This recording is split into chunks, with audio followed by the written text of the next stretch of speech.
Process. अगली कोशिका जो हमारे साथ में पाई जाती है that is called as dendritic cell. बेटा जब भी आपको लगे कि ज़्यादा हो रहा है तो उसी वक्त मेरे को बोल देना कि मैं रुक जाऊंगा वहीं, है ना। फिर उसके बाद अगर हम कहें तो डेंड्राइटिक सेल्स है हमारे पास। डेंड्राइटिक सेल्स जो है वो एक माइलॉइड सेम माइलॉइड प्रोजेनेटर से बनती हैं। मेम्ब्रेन जो है उसकी फोल्डेड होती है और उसकी अपीयरेंस जो होती है वो जैसा मैंने पहले कहा था कि नर्वस सिस्टम के डेंड्राइट्स की तरह होती है। बेसिकली दो तरीके की होती है, मैच्योर और इमेच्योर। इमेच्योर की अगर हम बात करें तो फ्रॉम ब्लड से जो है वो जो भी टिश्यू है उसके अंदर वो जाती है, बोथ फेगोसाइटिक एंड माइक्रोपिनोसाइटिक फंक्शन करती है। और वो टिश्यू से सेल्फ एंटीबॉडी और इंडिविजुअल टॉलरेंस जो होती है उसके साथ में भी ये काम करती है।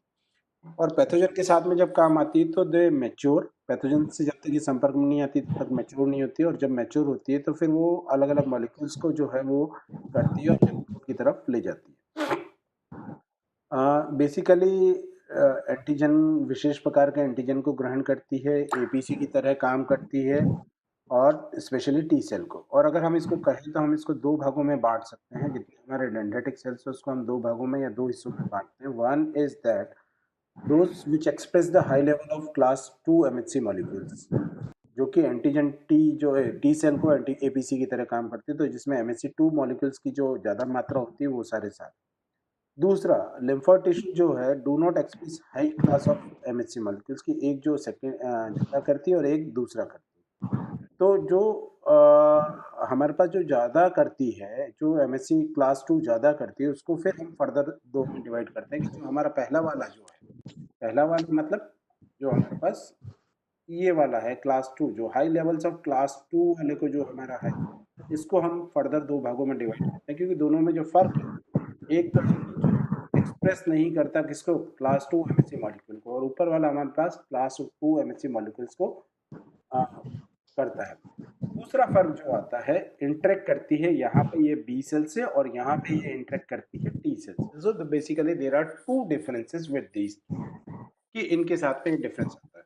और जो हमारे पास high level of MSc class 2 molecule जो है उसको हम जो है वो दो भागों में बांटते हैं। Among them one is called as myeloid derived, कि जो एक हमारे पास होता है that is called as myeloid derived, कि वो माइलॉइड डिराइव्ड क्या होता है कि जिसके अंदर की एक हिस्सा तो ये है इसका कि यहाँ से क्लास 2 वाला जो माइलॉइड डिराइव्ड होता है, और दूसरा वाला जो है प्लाज्मोसाइटोइड डेंड्राइटिक सेल है। तो ये वाली जो है ये दो हिस्सों में बांटी जाती है, माइलोइड और प्लाज्मोसाइटिक। और उनकी लोकेशन के आधार पे भी कई बार हम इसको बांटते हैं, लैंगरहैंस सेल्स कहते हैं और इंटरस्टिशियल सेल होती है जो कि अलग अलग जगह पे पाई जा रही।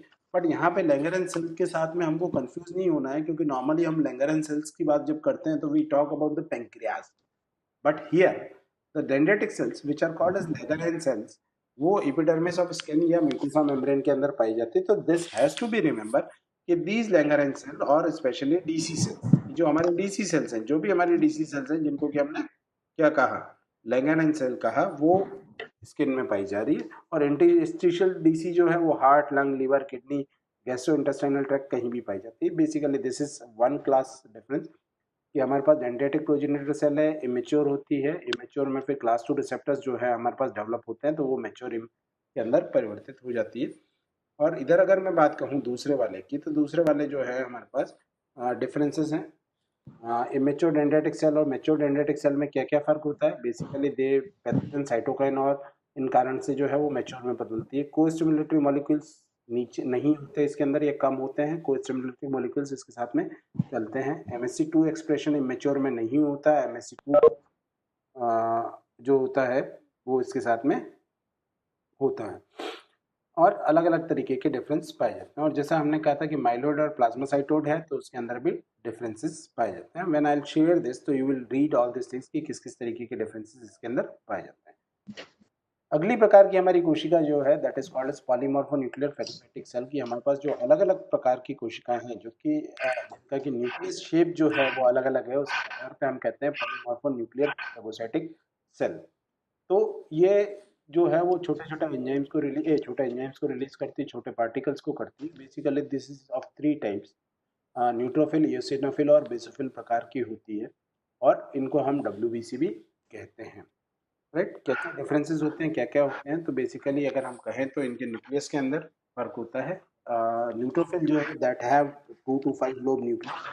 eosinophil में 2 लोब होता है और बेसोफिल में बिंग शेप होता है। फंक्शन जो है न्यूट्रोफिल का वो बैक्टीरिया को खाना और एक्स्ट्रासेलुलर मैट्रिक्स और फेगोसाइटोसिस के थ्रू उसको बैक्टीरिया को खाता है।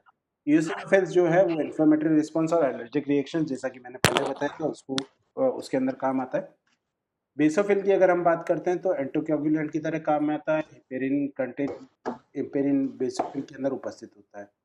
किस किस तरीके के स्टेन से होती है और किस कलर में होती है, तो न्यूट्रोफिल्स जो इसका नाम है अर्थात ये न्यूट्रल स्टेन जिनका पीएच 7 के आसपास होता है उससे स्टेन होती है। सामान्यतः पिंक कलर में होती है। यूसिनोफिल एसिडिक होती है, ब्रिक रेड होती है और बेसिक जो होती है वो ब्लू कलर से हो जाती है या बेसिक डाइस होती है। सही सबका अलग अलग है। सबसे छोटी न्यूट्रोफिल है और सबसे बड़ी जो होती है वो यूसिनोफिल हमारे पास होती है।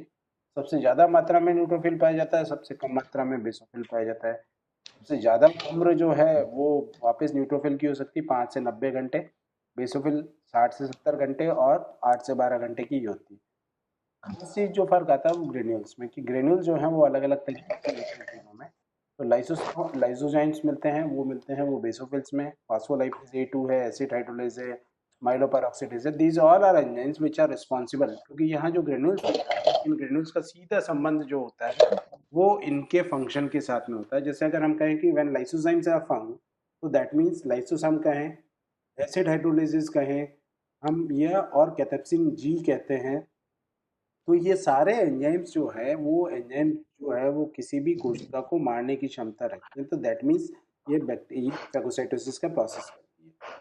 अगर हम यहाँ देखें तो जो एलर्जिक रिएक्शन में इन्वॉल्व है उसके साथ में हिस्टामीन्स हैं, उसके साथ में यूसिन पेरोक्सीडेज जो है वो इसके साथ में है। तो ये सारे उसके साथ पाए जाते हैं और ग्रेन्यूल जो है वो भी हिस्टोसाइट्स और ये सारी चीज़ों को रखते हैं। अलग अलग तरीके के सिक्रीशंस हैं। न्यूट्रोपिनिया इसकी डिजीज है, यूसिनोफिलिया और बेसोफिलिया